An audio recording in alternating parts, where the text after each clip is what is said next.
ജയ് ഭഗവാൻ. ഓം നമോ ഭഗവതേ ഹേമന്ത ശങ്കരായ. സത്യം പറഞ്ഞാൽ ഇന്ന് എനിക്ക് കിട്ടിയിരിക്കുന്ന അവസരം എൻ്റെ ജീവിതത്തിലെ ഏറ്റവും ഭാഗ്യം നിറഞ്ഞൊരവസരമാണ്. കാരണം എൻ്റെ ഗുരുവിനെ പറ്റി എനിക്ക് പറയാൻ കിട്ടുന്ന ഒരവസരം എന്ന് പറഞ്ഞാൽ അതെൻ്റെ ഏറ്റവും പുണ്യം ചെയ്ത നിമിഷങ്ങളിലൊന്നാണ്. കാരണം എൻ്റെ ഗുരുവിനെ എത്ര പേർക്ക് അറിയുമെന്ന് എനിക്കറിയില്ല, പക്ഷേ അറിയുന്നവരുടെ എല്ലാം സൗഭാഗ്യമാണ്. കാരണം 4 മതിലുകൾക്കുള്ളിൽ ഒതുങ്ങി ജീവിച്ച എനിക്ക് സ്വാതന്ത്ര്യം എന്താണ് എന്ന് മനസ്സിലാക്കിച്ചു തന്നത്, അതിൻ്റെ എല്ലാ സുഖങ്ങളും നുകരാനായിട്ട് എന്നെ പഠിപ്പിച്ചതും, സന്തോഷം എന്താണെന്ന് മനസ്സിലാക്കിച്ചു തന്നതും, അറിവുകൾ 4 ചുവരുകൾക്കുള്ളിൽ ഒതുങ്ങുന്നതല്ല എന്ന് എനിക്ക് വളരെ രസകരമായി തമാശകളിലൂടെയും ധ്യാനത്തിലൂടെയും പ്രാർത്ഥനയിലൂടെ എല്ലാ വഴികളിലൂടെയും സമാധാനത്തിലൂടെ എനിക്ക് മനസ്സിലാക്കിച്ചു തന്നത് എൻ്റെ ഗുരുവാണ്. ഗുരുവിൻ്റെ കൂടെ കഴിയുന്ന ഓരോ നിമിഷവും എനിക്ക് എക്സ്പീരിയൻസുകൾ കൊണ്ട് നിറഞ്ഞു നിൽക്കുകയാണ്. എനിക്ക് ഒരു എക്സ്പീരിയൻസായിട്ട് പറയാൻ പറ്റില്ല. കാരണം ഡേ ബൈ ഡേ എനിക്ക് എക്സ്പീരിയൻസുകളുടെ ഒരു പെരുമഴക്കാലം എന്ന് വേണം എനിക്ക് പറയാം. അത്ര സുന്ദരമായിട്ടുള്ള ഓരോരോ സംഭവങ്ങളാണ് നടന്നുകൊണ്ടിരിക്കുന്നത്. അതിലിപ്പോൾ ഏത് പറയണം എന്ന് ചോദിച്ചു കഴിഞ്ഞാൽ ഞാൻ എനിക്കുണ്ടായ മാറ്റം തന്നെ അത് പറയാം. കാരണം അതാണല്ലോ ഗുണമാവുക. ഞാൻ ഒരു വർഷം, ഞാനിപ്പം ഗുരുജിയെ പരിചയപ്പെട്ട് ഗുരുജിയുടെ അടുക്ക വന്നിട്ടിപ്പം കൃത്യം ഒരു വർഷമായി. അതിനുള്ളിൽ എനിക്കുണ്ടായ മാറ്റം, ഞാൻ കഴിഞ്ഞൊരു 26 വർഷം മുൻപേ ജീവിച്ച, അല്ലെങ്കിൽ ആ 26 വർഷം കൊണ്ട് എനിക്ക് എൻ്റെ ലൈഫിൽ എടുക്കാൻ പറ്റാത്ത, മറ്റാരെ കൊണ്ടും സാധിക്കാത്ത ഒരുപാട് മാറ്റങ്ങളാണ് എനിക്ക് ഓരോ ദിവസവും ഓരോ മിനിറ്റിലും സംഭവിച്ചുകൊണ്ടിരിക്കുന്നത്. സത്യം പറഞ്ഞാൽ എൻ്റെ സ്വഭാവം മാറി, ഒരാളോട് ഇടപെടുന്ന രീതി മാറി, ഒരാളെ സ്നേഹിക്കുന്ന രീതി മാറി, കുടുംബത്തെ എങ്ങനെ കാണണം എന്നുള്ള കാഴ്ചപ്പാട് മാറി, അങ്ങനെ മൊത്തത്തിൽ സമൂഹത്തെ കാണുന്നതും മാറി. എല്ലാത്തിലുമുള്ള പൂർണ്ണമായിട്ടൊരു ചേഞ്ച് ആയിരുന്നു. സത്യം പറഞ്ഞാൽ ഒരു പുനർജന്മമായിരുന്നു ഗുരുജിയെ കണ്ട് ദീക്ഷ എടുത്തിട്ടുള്ള ദിവസം തൊട്ട് എനിക്കുണ്ടായത്.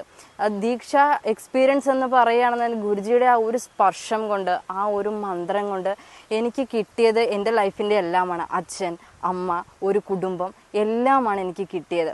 അതിനെപ്പറ്റി എനിക്ക് പറയാൻ വാക്കുകളില്ല. അത്ര സുന്ദരമായൊരു നിമിഷമാണ് ഇപ്പോൾ തിരിഞ്ഞു നോക്കുമ്പോൾ. എനിക്ക് തന്നെ തിരിഞ്ഞു നോക്കുമ്പോൾ എനിക്ക് തന്നെ വിശ്വസിക്കാൻ പറ്റുന്നില്ല, ഞാൻ ഇങ്ങനെ മാറി. കാരണം നമുക്ക് ഒരു നമ്മൾ ഡേ ബൈ ഡേ എന്തെങ്കിലും ചെയ്തിട്ടാണ് നമുക്കൊരു മാറ്റം ഉണ്ടാകുന്നതെങ്കിൽ ഇത് നമ്മൾ പോലും അറിയാതെയാണ് നമ്മൾ മാറ്റങ്ങൾ ഉണ്ടായിക്കൊണ്ടിരിക്കുന്നത്. ജീവിതത്തിൻ്റെ ഓരോ ഘട്ടങ്ങളും, ഇപ്പം ഒരു കാര്യം പഠിച്ച് പറയുക എന്ന് പറഞ്ഞാൽ അത് അത്ര സുഖമല്ല. ഇപ്പോൾ ഒരാൾക്ക് ഒരു കാര്യം പഠിച്ചു, ഒരു കാര്യം പറഞ്ഞ് തന്ന് ചെയ്യിക്കുക എന്ന് പറയുന്ന ഇതുപോലെ അല്ല നമ്മുടെ ഗുരുജി നമ്മളെ കൊണ്ട് ചെയ്യിക്കുന്നത്. ഒരു കാര്യം വളരെ രസകരമായിട്ട് കുട്ടികൾക്ക് കഥ പറഞ്ഞു കൊടുക്കുന്നത് പോലെ തമാശകളിലൂടെ പറയുകയും നമ്മളെ ചിന്തിപ്പിക്കുകയും അത് നമ്മളിൽ ശരിക്കും അത് നമ്മളിൽ അങ്ങനെ അലിഞ്ഞു ചേരുകയും ചെയ്യുന്ന ഒരവസ്ഥ, അത് ഭയങ്കര ബ്യൂട്ടിഫുള്ളാണ്. അങ്ങനെ ഗുരുജിയിലൂടെ എനിക്ക് കുറേ കാലങ്ങൾ സഞ്ചരിച്ചു കഴിഞ്ഞപ്പം ഗുരുജിയുടെ ക്രിയകൾ, ഗുരുജിയിലുണ്ടാകുന്ന ഓരോരോ അത്ഭുതങ്ങൾ കാണുമ്പോൾ സത്യത്തിൽ ഞാൻ ദൈവത്തെ അറിഞ്ഞത് എൻ്റെ ഗുരുവിലൂടെയാണ്, എൻ്റെ സ്വാമിജിയിലൂടെയാണെന്ന് വേണം പറയാൻ. കാരണം ഞാൻ എവിടെയും കണ്ടിട്ടില്ല, ഒരാളെയും ഞാൻ കണ്ടിട്ടില്ല ഒരു ശിഷ്യൻ്റെ അല്ലെങ്കിൽ ഒരു മകളുടെ മനസ്സറിഞ്ഞ് മനസ്സ് കരയുമ്പോൾ എവിടെയാണോ ഇരുന്ന് അവിടെ ഇരുന്ന് ഗുരുവിൻ്റെ കണ്ണ് നിറയുക, അതൊരു വല്ലാത്തൊരു അനുഭവമാണ്. അത് കാണാൻ സാധിച്ചത് എൻ്റെ ഗുരുവിൻ്റെ അടുത്ത് വന്നതിന് ശേഷമാണ്. അത് ഒരു മഹാഭാഗ്യമായിട്ടാണ് ഞാൻ കരുതുന്നത്. പിന്നെ ഗുരുജിയെ പരിചയപ്പെട്ട് വരുമ്പോൾ ഗുരുജിയുടെ ഏറ്റവും നല്ല ബ്യൂട്ടിഫുൾ ആയിട്ട് ക്രിയ, മൃതസഞ്ജീവനി ക്രിയ, അത് ഞാൻ എക്സ്പീരിയൻസ് ചെയ്യാൻ, എനിക്ക് അതിനെപ്പറ്റി പറയാതെ കടന്നു പോകാൻ പറ്റില്ല. കാരണം എല്ലാവരും അത് എക്സ്പീരിയൻസ് ചെയ്യേണ്ട ഒരു കാര്യമാണ്.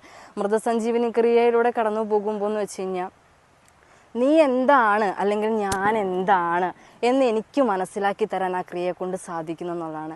ധ്യാനം എന്താണെന്നോ ആത്മീയത എന്താണെന്നോ അല്ലെങ്കിൽ എന്താണ് ഈ സംഭവങ്ങളെന്നൊന്നും അറിയാതെ വന്നൊരു വ്യക്തിയാണ്. പക്ഷേ ഇപ്പോൾ ഇവിടെ വന്ന് അതിൻ്റെ ആ ഒരു അനുഭവത്തിലൂടെ കടന്നു പോകുമ്പം എനിക്കതിനെ വർണ്ണിക്കാൻ വാക്കുകളില്ലാത്തൊരവസ്ഥ.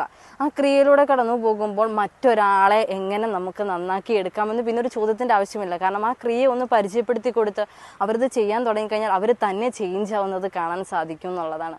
മൃതസഞ്ജീവനി ക്രിയയെ പറ്റി പറയുകയാണെന്നുണ്ടെങ്കിൽ ഗുരുജിയുടെ എത്രയോ എക്സ്പീരിയൻസുകളിൽ നിന്നാണ് അത് വന്നത്. കാരണം ഗുരുജിയുടെ ഒരു തപസ് തന്നെയാണ് ആ ക്രിയ. ആ ക്രിയയിൽ ഒരുപാട് കാര്യങ്ങൾ ഉൾപ്പെട്ടിരിക്കുന്നു. നമ്മളെല്ലാവരും നമ്മുടെ ഭൗതിക കാര്യത്തിനോട് ഒരുപാട് ടൈം മാറ്റി വെക്കുന്നവരാണ്. പക്ഷേങ്കിൽ ഈ ഒരു ക്രിയ നമ്മളൊരു ദിവസത്തിലെ കുറച്ച് സമയം കൊണ്ട് നമുക്ക് നമ്മുടെ ലൈഫിനെ ഫുൾ ചേഞ്ച് ചെയ്യാൻ കഴിയത്തക്ക വിധം നമുക്ക് പറ്റുന്ന ഒരു കാര്യമാണ്. മൃതസഞ്ജീവനി ക്രിയയിൽ ഉൾപ്പെട്ടിരിക്കുന്ന കുറച്ച് കാര്യങ്ങളുണ്ട്, നമ്മളെല്ലാവരും അറിഞ്ഞിരിക്കണം. ചീകുങ്, തായ്ചി, ഇന്ത്യൻ യോഗ, അങ്ങനെ കുറേ കാര്യങ്ങൾ കൂട്ടി ഇണക്കി വളരെ സുന്ദരമായിട്ട് കോർത്തിണക്കിക്കൊണ്ടുള്ളൊരു ക്രിയ. അതിനെ നമുക്ക് ശാരീരികമായിട്ടും മാനസികമായിട്ടും ആത്മീയമായിട്ടും ഏത് ലെവലിലേക്കും ഉയരാനായിട്ട് ആ ക്രിയ സഹായിക്കും എന്നുള്ളതാണ്. അത് തന്നെയാണ് അതിൻ്റെ ഏറ്റവും വലിയ സവിശേഷത. ഇപ്പോൾ നമ്മൾ ഒരാളോട് ഈ ക്രിയയെപ്പറ്റി പറയുമ്പോൾ അല്ലെങ്കിൽ ചെയ്യുമ്പോൾ എല്ലാവരും ചോദിക്കും, യോഗയൊക്കെ ഞങ്ങൾ ചെയ്യുന്നതല്ലേ എന്നെല്ലാവരും എന്നോട് ഒരുപാട് പേര് ചോദിക്കുന്ന കാര്യമാണ്. പക്ഷെ അതിൽ അറിയാതെ പോകുന്ന ഒരു കാര്യം എന്താണെന്ന് വെച്ചാൽ, നമ്മുടെ ശരീരത്തിൻ്റെ എല്ലാ ഓർഗൻസ് അകത്തേക്കും പുറത്തേക്കും, നഖം, ത്വക്ക്, മുടി, അതുപോലെ നമുക്ക് സൗന്ദര്യം ഉണ്ടാവാനായിട്ട് മാനസികമായ സൗന്ദര്യവും ഭൗതികമായ സൗന്ദര്യവും എല്ലാ രീതിയിലുമുള്ള സൗന്ദര്യം നൽകാനായിട്ട് ആ ക്രിയ കൊണ്ട് സാധിക്കുന്നു എന്നുള്ളതാണ്. ഒരു മനുഷ്യൻ്റെ എല്ലാ തലങ്ങളിലും ഒരുപോലെ തന്നെ സ്വാധീനം ചെലുത്താനായിട്ട്, നല്ല രീതിയിൽ നന്മയുള്ളൊരു മനുഷ്യനാക്കി മാറ്റാനായിട്ട് മൃതസഞ്ജീവനി ക്രിയയ്ക്ക് കഴിയും എന്നുള്ളത് ഞാൻ എക്സ്പീരിയൻസ് ചെയ്ത് ഓരോ ദിവസവും എക്സ്പീരിയൻസ് ചെയ്തുകൊണ്ടേയിരിക്കുകയാണ്. ഇപ്പോൾ നിസ്സാരമായിട്ട് പറയുകയാണെങ്കിൽ മൃതസഞ്ജീവനി ക്രിയയെ പറ്റി എനിക്കുണ്ടായ ഒരു എക്സ്പീരിയൻസ് പറയുകയാണെന്നുണ്ടെങ്കിൽ, ഇപ്പോൾ ഇത് ചെയ്തിട്ട് നിനക്ക് എന്ത് പ്രയോജനം ഉണ്ടായി എന്ന് എന്നോട് ചോദിച്ചു കഴിഞ്ഞാൽ എനിക്ക് പറയാൻ പറ്റുന്ന ഏറ്റവും വലിയൊരു എക്സ്പീരിയൻസ് എന്ന് വെച്ച് കഴിഞ്ഞാൽ, എനിക്ക് സന്ധിവാതം ഉണ്ടായിരുന്നു, അതിൻ്റെ ബുദ്ധിമുട്ടുകൾ ഉണ്ടായിരുന്ന ഒരാളാണ്. ശരീരം ഫുൾ പെയിനാണ്, ഈ തണുപ്പുള്ളടത്ത് ഇരിക്കാൻ പറ്റത്തില്ല. കുറച്ച് നേരം ഇരിക്കുമ്പോൾ മുട്ടിനുണ്ടാവുന്ന വേദനയൊക്കെ അസഹനീയമായിരുന്നു. അത് റെഗുലറായിട്ട് പ്രാക്ടീസ് ചെയ്യാൻ തുടങ്ങിക്കഴിഞ്ഞപ്പോൾ മെല്ലെ മെല്ലെ മെല്ലെ മെല്ലെ മെല്ലെ അതിന് ചേഞ്ച് വരുന്നതായിട്ട് എനിക്ക് ഫീൽ ചെയ്യാൻ തുടങ്ങി. ചേഞ്ച് വരിക എന്ന് വെച്ചാൽ അപാരമായ ചേഞ്ചാണ് എനിക്ക് ഫീൽ ചെയ്ത് തുടങ്ങിയത്. മെല്ലെ മെല്ലെ ആ വേദന അപ്രതീക്ഷിതമാകുന്നതായിട്ട് എനിക്ക് കാണാൻ തുടങ്ങി. അപ്പോൾ മൃതസഞ്ജീവനി ക്രിയ മാനസികമായിട്ട് എന്നിൽ ഉണ്ടാക്കുന്ന മാറ്റങ്ങൾ എനിക്ക് ഫീൽ ചെയ്യാൻ തുടങ്ങി. കാരണം കുടുംബജീവിതത്തിൽ മുന്നോട്ട് പോകുന്ന ഒരാൾക്ക് ഒരുപാട് സ്ട്രെസ് ഉണ്ട്, ഒരുപാട് കാര്യങ്ങൾ. സന്തോഷം എന്ന് പറയുന്നത് തൊട്ടടുത്തൂടെ പോലും ഓരോ ദിവസവും ടെൻഷന് മേലെ ടെൻഷനാണ്. കുട്ടികൾ, കുടുംബം, ഹസ്ബൻഡ്, പണി, ജോലി, ഓട്ടം, അങ്ങനെ ഭയങ്കര ഒരു ഹറിബറി ലൈഫായിരുന്നു. അതിൽ നിന്ന് പക്ഷേങ്കിൽ മൈൻഡ് കാമാവുന്നത്, അതല്ലെങ്കിൽ ആ സ്ട്രെസ് എന്നുള്ളതിന് ഹാപ്പിനെസ്സിലേക്ക് വരുന്നൊരു മിറാക്കിൾ ഞാൻ അനുഭവിച്ചറിയാൻ തുടങ്ങി. അതിലേക്ക് ഇതിപ്പോൾ ഓരോ ദിവസം വരുമ്പോൾ ഇത് എനിക്ക് ഫീൽ ചെയ്യുമ്പോൾ വളരെ ബ്യൂട്ടിഫുള്ളായിട്ട് എനിക്ക് തോന്നി എന്നുള്ളതാണ്. കാരണം മൈൻഡ് ഭയങ്കരമായിട്ട് കാമാവുന്നു.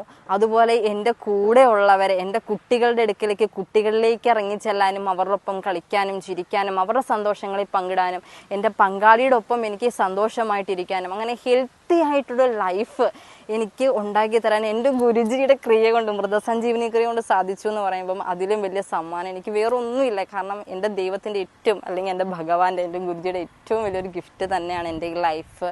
കാരണം ഒരിക്കലും സന്തോഷം ഉണ്ടാവില്ല എന്ന് ഉറപ്പിച്ചൊരു ലൈഫിൽ നിന്നാണ് ഇത്രയും ഹാപ്പി ആയിട്ടുള്ള, ഇത്രയും ഈ അത്രയും സുന്ദരമായിട്ടുള്ള ലൈഫിലേക്ക് എനിക്ക് മാറാൻ സാധിച്ചതും, അതുപോലെ എൻ്റെ കൂടെ ഉള്ളവരെ എനിക്ക് സ്നേഹിക്കാൻ സാധിക്കുന്നതും അവരെ മനസ്സിലാക്കാൻ സാധിക്കുന്നതും ഒക്കെ എൻ്റെ ഗുരുജി തന്ന അറിവിൽ നിന്ന് മാത്രമാണ്. അല്ലാതെ ഒരു പുസ്തകങ്ങൾ വായിച്ചിട്ടോ അല്ലെങ്കിൽ ഒരു പഠനമുറിക്കകത്ത് ഒതുങ്ങി നിൽക്കുന്ന അറിവുകളിൽ നിന്നോ എനിക്ക് കിട്ടിയതല്ല. ഒരാളും പറഞ്ഞു തന്നിട്ടില്ല. എൻ്റെ ഗുരുവിൻ്റെ സ്നേഹത്തിൽ നിന്ന്, ഗുരുവിൻ്റെ അനുഗ്രഹത്തിൽ നിന്ന്, എൻ്റെ ഗുരുവിൻ്റെ സാമീപ്യം കൊണ്ട് മാത്രം എനിക്ക് കിട്ടിയിട്ടുള്ള അറിവുകളാണ് ഇന്ന് എൻ്റെ ജീവിതത്തെ ഇത്രയും ഉയർച്ചയിലേക്ക് എത്തിച്ചിരിക്കുന്നത്. എൻ്റെ ഗുരുജിയിലൂടെ കടന്നു പോകുമ്പം ഞാൻ പറഞ്ഞു, ഓരോ ദിവസവും അത്ഭുതങ്ങൾ നിറഞ്ഞാൽ അതിൻ്റെ ത്രില്ലിംഗ് ആയിട്ടുള്ള ഒരുപാട് എക്സ്പീരിയൻസുകൾ ഗുരുജി ഒരിക്കലും ഞങ്ങൾക്ക് കാണിച്ചു തന്നിട്ടില്ല. ഇങ്ങനെ അത്ഭുതം ഞാൻ ചെയ്യുമെന്ന് ഗുരുജി ഒരിക്കൽ പോലും പറയുന്നതോ കാണിക്കുന്നതോ കണ്ടിട്ടില്ല. പക്ഷേങ്കിൽ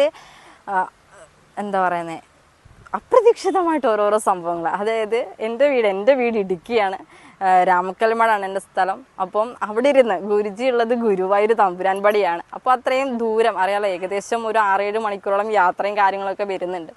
അപ്പം ഞാനുള്ളത് ഇടുക്കിയാണ്. അപ്പം അവിടെ നിന്ന് ഒരു ദിവസം വൈകുന്നേര സമയത്തിൽ ഗുരുജിയോട് ഇങ്ങനെ മനസ്സിലിങ്ങനെ പ്രാർത്ഥിക്കുന്ന കൂടെ അറിയാതെ സംസാരം വരാറുണ്ട്. അപ്പം അങ്ങനെ ഒരു സമയത്തിൽ ചുമ്മാ ഗുരുജിയുടെ ഇടയ്ക്ക് ഒരു കുസൃതി എന്ന് പറയും, ഒരു കുഞ്ഞിന് അച്ഛനോട് അല്ലെങ്കിൽ ഒരു പിതാവിനോട് തോന്നുന്ന കുസൃതി എന്ന വണ്ണം പറയുണ്ടായി, ഗുരുജി ഒരു മഴ പെയ്താൽ ഭയങ്കര ചൂട്, ഒരു മഴ പെയ്താൽ നന്നായിരുന്നു എന്നൊരു കുസൃതി മനസ്സിലൊരു സംസാരം പോലെ വന്നു. അതപ്പോൾ ഞാനും കാര്യമൊക്കെ അത് കഴിഞ്ഞ് ഞാൻ വീടിന് പുറത്തേക്ക് വന്നു. അവിടെ വന്നപ്പോൾ പെട്ടെന്ന് ഞാൻ ഒരു ജോലി ചെയ്യാൻ, മുറ്റമടിക്കാൻ വേണ്ടിയിട്ടാണ് വന്നത്. അപ്പം ആ കാര്യത്തിലേക്ക് കടന്നു. അപ്പോൾ ഉണ്ടടാ അയലോക്കത്തു നിന്നും പറയുന്നു, ദാ മഴ പെയ്യുന്നു എന്ന് പറയുന്നു. അയ്യോ, മഴ പെയ്യുന്നത് കേട്ടപ്പോൾ എനിക്ക് അത്ഭുതം തോന്നി. ഞാനപ്പോൾ എന്തത്, അപ്പം ആ മഴ വലിയ വലിയ തുള്ളികളാണ് വീണത്. ആ മഴ ഞാൻ അവിടെ നിന്ന് നനഞ്ഞു. എന്നിട്ട് ഈ സന്തോഷം പറയണമല്ലോ, എൻ്റെ ഗുരുവിൻ്റെ ഫോട്ടോ ഞാൻ വെച്ചിട്ടുണ്ട്. അപ്പോൾ അവിടേക്ക് ഞാൻ സന്തോഷം പറയാൻ ഓടിച്ചെന്ന് ഞാൻ സന്തോഷം പറയാൻ നോക്കുമ്പോൾ എൻ്റെ വിളക്ക് കത്തിക്കുന്നിടത്ത് ഗുരുജിയുടെ ഫോട്ടോ കൂടാണ്ട് കൃഷ്ണൻ്റെ ഫോട്ടോയും ഷിർദി സായിബാബയുടെ ഫോട്ടോയും ഉണ്ട്. ഗുരുജിയുടെ ഒരു കുഞ്ഞു ഫോട്ടോയും ഒരു കുഞ്ഞു ശിവലിംഗം, കുഞ്ഞൊരു ഫോട്ടോ, വലിയൊരു ഫോട്ടോ, ഇങ്ങനെയാണ് വെച്ചിരിക്കുന്നത്. അപ്പം ഞാൻ ഓടിച്ചെന്ന് നോക്കുമ്പോണ്ടടാ ഗുരുജിയുടെ കുഞ്ഞു ഫോട്ടോയിലും വലിയ ഫോട്ടോയിലും മഴത്തുള്ളി വെള്ളം വീണ് നനഞ്ഞിരിക്കുന്നു. ബാക്കി അവിടെയുള്ള വിളക്കിലോ അല്ലെങ്കിൽ രണ്ട് ഫോട്ടോയിലോ ഒന്നും എന്താ വെള്ളത്തുള്ളി ഒന്നും കാണുന്നില്ല. എനിക്കപ്പോൾ ഭയങ്കര സന്തോഷമാണ്. എനിക്ക് എന്താ കണ്ണ് നിറഞ്ഞു പോയൊരു അവസാനം. കാരണം ഒരു ശിഷ്യയെ ഗുരു അവരുടെ ആഗ്രഹങ്ങളെല്ലാം അവൾ പറയാതെ തന്നെ അറിയുന്നു എന്ന് പറയുമ്പം അത് ഭഗവാൻ എന്ന് പറയുന്നതിൽ എന്താണ് തെറ്റ്? സത്യത്തിൽ എനിക്ക് ഇതുപോലുള്ള ഒരുപാട് എക്സ്പീരിയൻസ്, അതുപോലെ ഗുരുജിയുടെ ദേഹത്ത് വരുന്ന എഴുത്തുകൾ, അതാണ് എന്നിൽ ആദ്യം ഉണ്ടായ ഒരു എക്സ്പീരിയൻസ്, ഞാൻ നേരിട്ട് കാണുന്ന ഒരു എക്സ്പീരിയൻസ്. ഒരു ദിവസം അപ്രതീക്ഷിതമായ ആശ്രമത്തിൽ ഉണ്ടായിരുന്ന ഒരു സമയത്താണ്.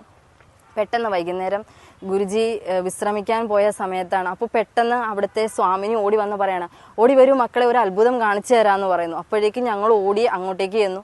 അവിടെ ചെന്നപ്പോൾ ഗുരുജിയുടെ ദേഹമാസകലം ഓം എന്ന എഴുത്ത്, അതായത് നമ്മുടെ ദേഹത്ത് തടിച്ച് വരിക എന്ന് പറയില്ലേ, അങ്ങനെ തടിച്ച് ഓം എന്നെഴുത്തും നല്ല സുഗന്ധം പരത്തുന്ന ഭസ്മത്തിൻ്റെ മണവും ഭയങ്കര, അതെങ്ങനെ എക്സ്പീരിയൻസ് പറയണം എന്ന് എനിക്കറിയില്ല. അത് കണ്ടപ്പോൾ സത്യം പറഞ്ഞാൽ കണ്ണ് നിറഞ്ഞു പോകുന്ന ഒരവസ്ഥയാണ്. എന്നിട്ട് ഗുരുജി പറയുണ്ടായി, നിങ്ങൾ തൊട്ട് നോക്കിക്കോളൂ. അപ്പോൾ ഞങ്ങൾ ശരീരത്തിൽ തൊട്ട് നോക്കുകയാണ്. അത് കഴിഞ്ഞിട്ട് അത് മായുമ്പോഴുള്ള പെയിൻഫുള്ളായിട്ടുള്ള ഫീലിംഗ് ഞങ്ങൾ അടുത്ത് നിന്ന് കാണുകയാണ്. അത് കണ്ടപ്പോൾ സത്യം പറഞ്ഞാൽ പറയാൻ ഒരു വാക്കില്ലാത്തൊരവസ്ഥ വന്നു. കാരണം ഒരിടത്തും ഇങ്ങനൊരു ഇത് എങ്ങും കണ്ടിട്ടില്ല, എങ്ങും കേട്ടിട്ടില്ല. ആദ്യമായിട്ട് കാണുമ്പോൾ എന്താ പറയണ്ടേ, ഒരു ഉത്തരമില്ലാത്തൊരവസ്ഥ. എന്ത് പറയണം, ഇതാരാണ് ഞങ്ങളുടെ മുമ്പിൽ എന്നൊന്നും അറിയില്ലാത്തൊരവസ്ഥ. അങ്ങനെയാണ് ശരിക്കും ഗുരുവിൻ്റെ പാദങ്ങളിലേക്ക് സ്നേഹം കൊണ്ട് സമർപ്പിക്കപ്പെട്ടു പോയൊരു നിമിഷമാണത്. അങ്ങനെ ഗുരുപാദങ്ങളിലേക്ക് മാത്രം സമർപ്പിക്കാനായിട്ടുള്ള ആഗ്രഹം, തീരുമാനം എന്ന് ഞാൻ ഒരിക്കലും പറയില്ല, സ്നേഹം കൊണ്ട് പൂർണ്ണമായ സമർപ്പണത്തിലേക്കുള്ള വഴി വന്നത് എൻ്റെ ഗുരുവിനെ ഓരോ നിമിഷവും അറിയുന്നതിലൂടെയാണ്. അത് എല്ലാവർക്കും അറിയാനുള്ള അവസരം ഉണ്ടാവണമെന്ന് ഞാൻ ഈ നിമിഷം ആഗ്രഹിക്കുകയാണ്.